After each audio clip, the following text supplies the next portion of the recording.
If as a restaurant owner, some of your staff are in the habit of always showing up uninterested or dragging their feet on tasks that you expect them to strictly take charge of, or appearing annoyingly unbothered when things are obviously going wrong, or worstly, acting like they are doing you a favor at every slight provocation, the problem may not actually be them. The problem might just be you. And before you discredit this video, please just hear me first. Sometime in 2023, a client referred us to a friend who needed her entire restaurant to be entirely overhauled and properly structured. And one of the major challenges we encountered on that project was the owner's stench distrust for every single individual that worked for her in that restaurant. You see, sometimes staff attitude is 70% a mirror of your own leadership culture. Take it or leave it. When your kind of leadership does not encourage your team to be seen, to be heard, to be appreciated or guided, lack of commitment is inevitable. Not necessarily because they are bad people, but because the environment does not inspire them. There are 4 major causes of low restaurant staff commitment we see across board, and one is lack of emotional connection to the mission. Most restaurant owners never communicate why the restaurant exists beyond sales. If all your team hears daily from you is we need to sell all this, we need to sell all that, they will certainly act like machines. You must know that people don't just commit to work,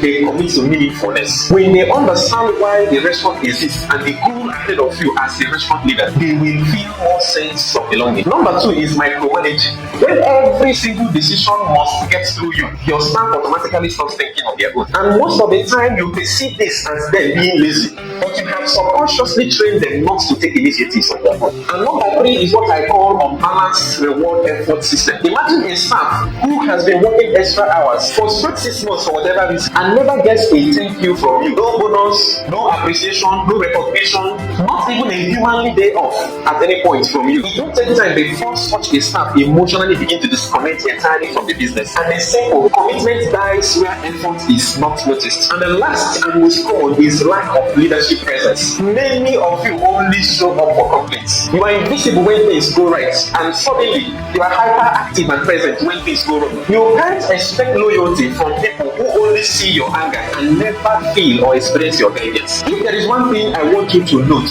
is the fact that in many cases, your staff's energy level is a reflection of the leadership temperature you set. If you inspire, they will stretch. If you lead, they will comply. And if you neglect, they will disconnect. And so, before you complain that your staff do not care, please always ask yourself, have I been able to build a culture that makes leadership, guidance, and caring feel worthwhile? As much as possible, you must understand that people don't live just. They live uncomfortable conditions like poor welfare, poor salaries, poor working environment, and image-draining leadership.